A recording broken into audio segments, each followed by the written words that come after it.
vendosur nuk është të nënçmohen evropianët, por realisht po që në luftë sa i përket asaj që potencialit ose teknologjisë luftarake evropianët nuk mund të jenë pa amerikanët ata që mund ta pengojnë sepse ta fitojnë luftën është pikpyetje, nga se kemi sot një situatë krejt ndryshe, por fuqitë e ndryshme, sidomos thash, polakët kanë apetite, sepse Hungares po ashtu, dhe kjo mendoj që tëra Rumania po ashtu, është pjesa Gotovinës, atë pjesë e cila realisht pas ardhjes në fuqi të bolshevikëve dhe mund të them asaj sidomos pas luftës së dytë botërore, këto pjesë kanë marrë kajen asaj që është bërë, janë hyrë pjesë e territorit të Ukrainës së asaj kohe. Dhe mendoj që gjitha këto fuqi kanë interese që në një farë mënyre përpos mund të them rusëve dhe polakëve të cilët janë të interesuar ta shpërbëjnë Ukrainën, tjerat forca që kanë interesa, apo që Ukraina është pjesë e Evropës, mendojnë që do ishte mirë që shteti Ukrainës të ekzistojë në konturat e tilla, edhe pse mund të jetë ajo ndarja ose vija demarkimit me atë çka po ndodh me luftën në Ukrainë. Është qartë. Mirë, zoti Vlali, për ta mbyllur këtë pjesë të parë dhe për të kaluar tek pjesa e dytë më pas, pyetja e fundit, kush do ta pasojë më shumë në fund nëse ndodhin gjitha këto pra zhvillime që ne sapo diskutuam tashmë, do të jetë vetë presidenti rus Vladimir Putin, Ukraina apo Perëndimi?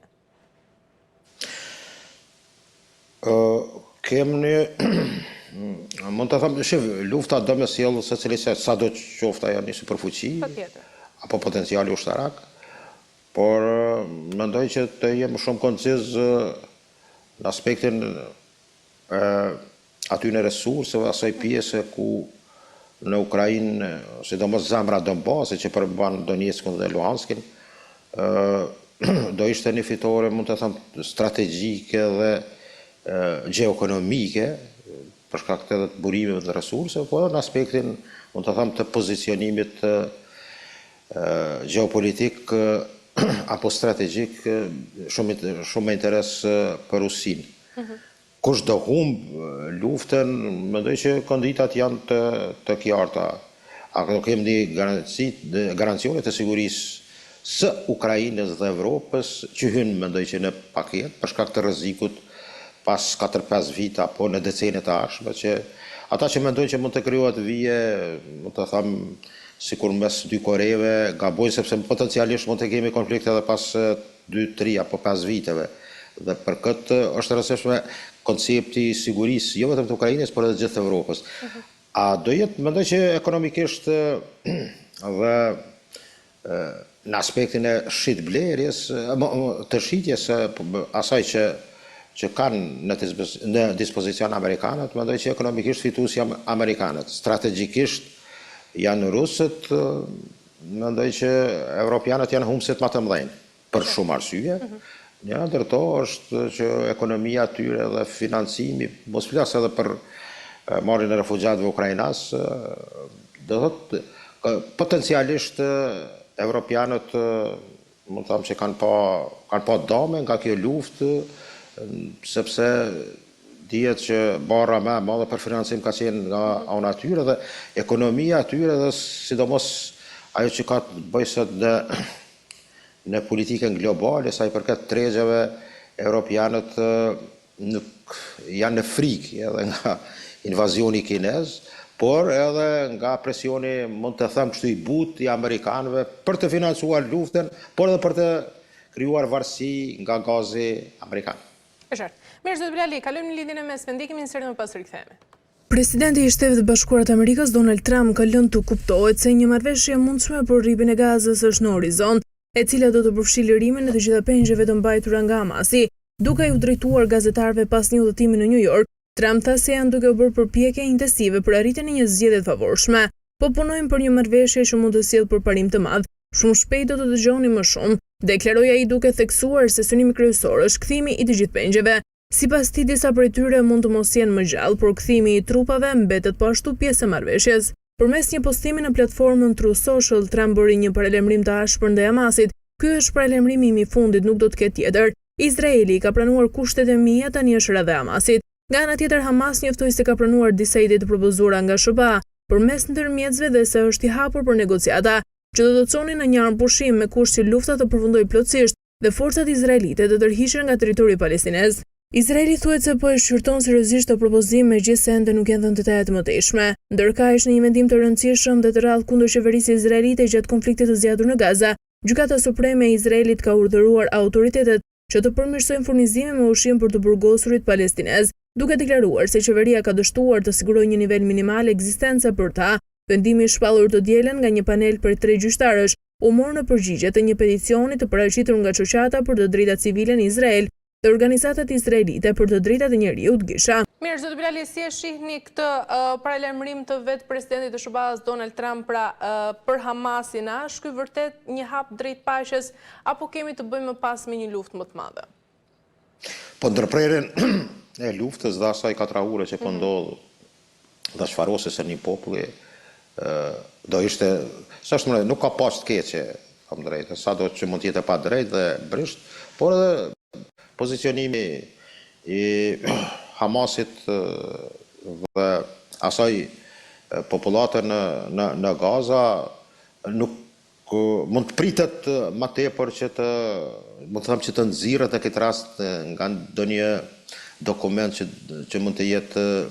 pak a shumë më pozitiv për gazianët. Por mendoj që Trumpi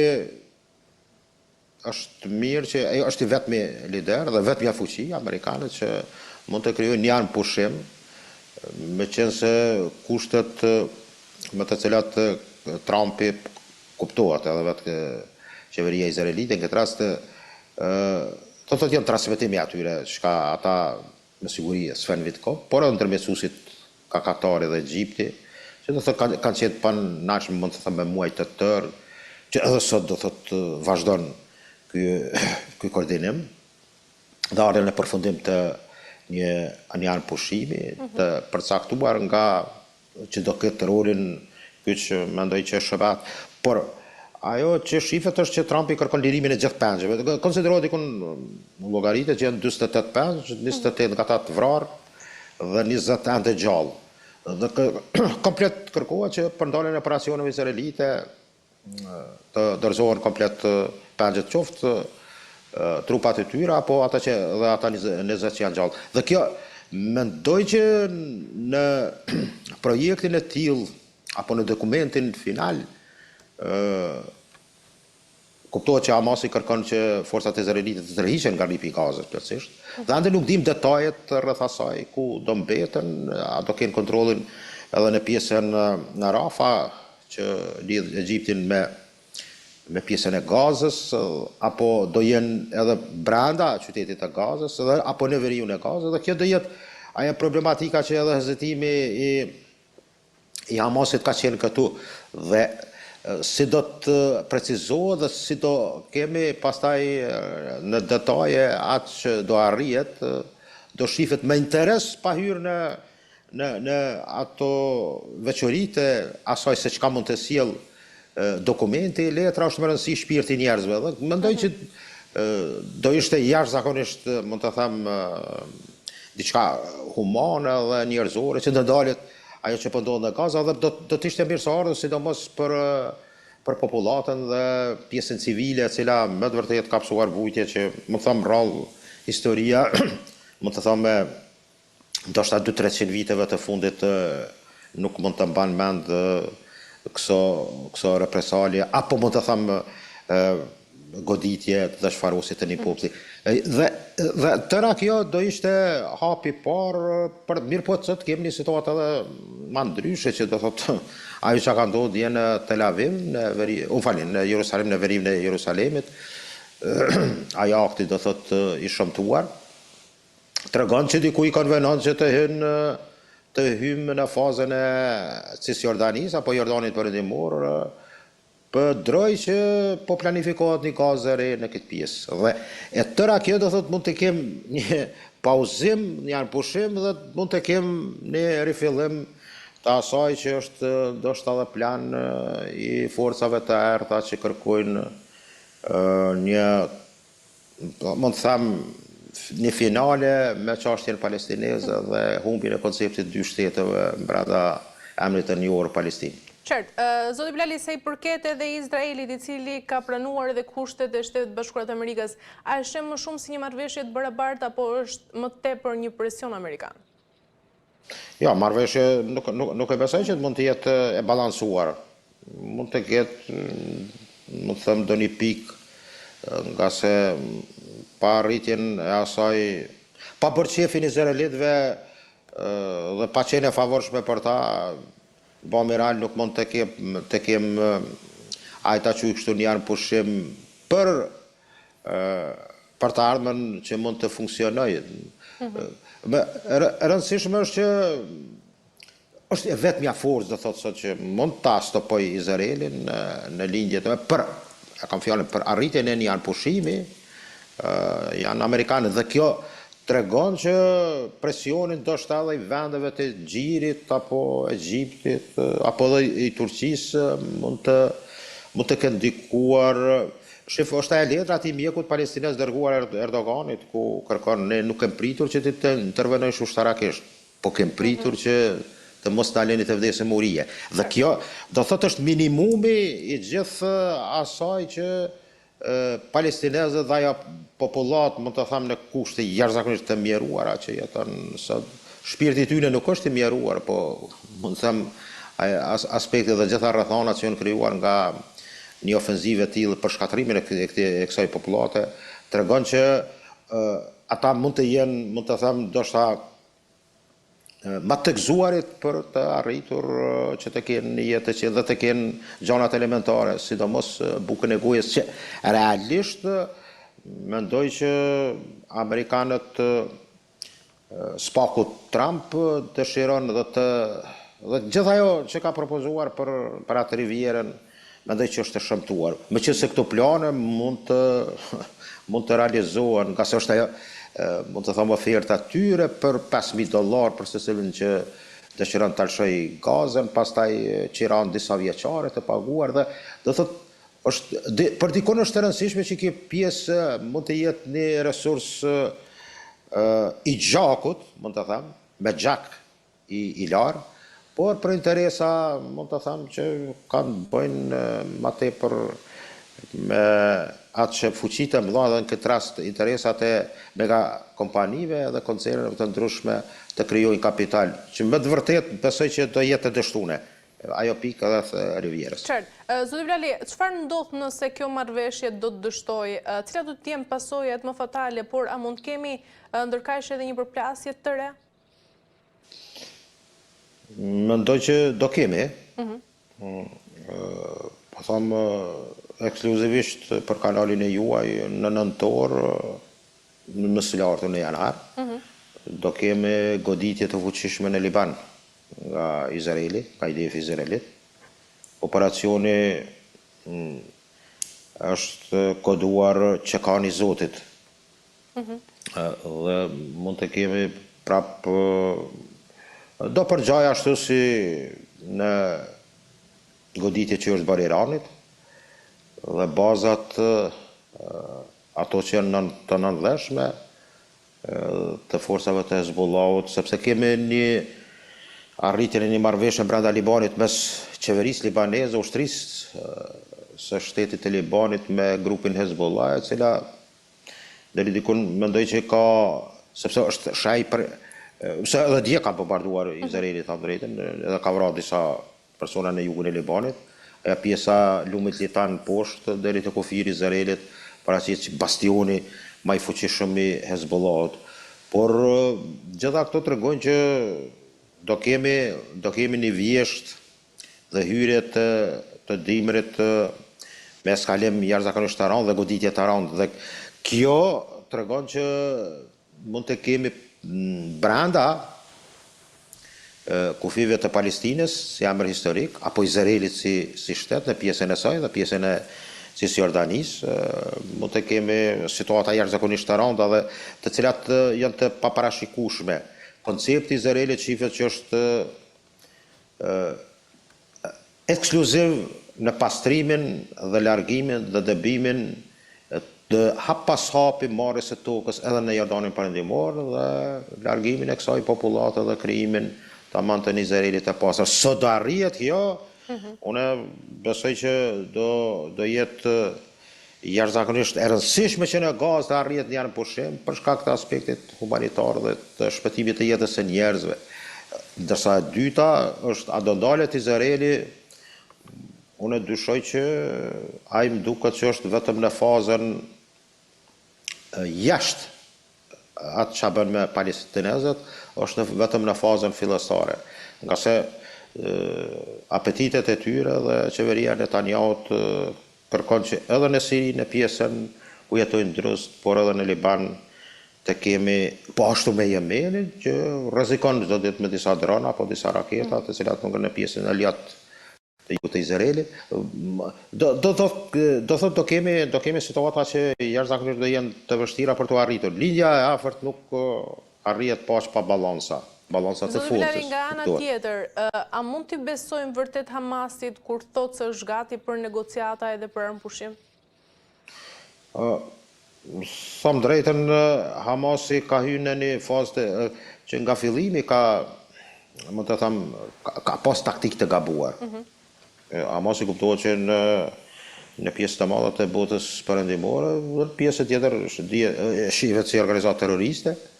ndërsa në pjesën tjetër turiste organizatë qëllimtare, por mendoj që Hamasi ka bërë taktikisht gabime, edhe ajo që ka ndodhur në tetorin e 2023-s, mendoj që është një aventurë e rrezikshme. Ta them drejtën, turqët e dinë fare mirë, mendoj që edhe Egjipti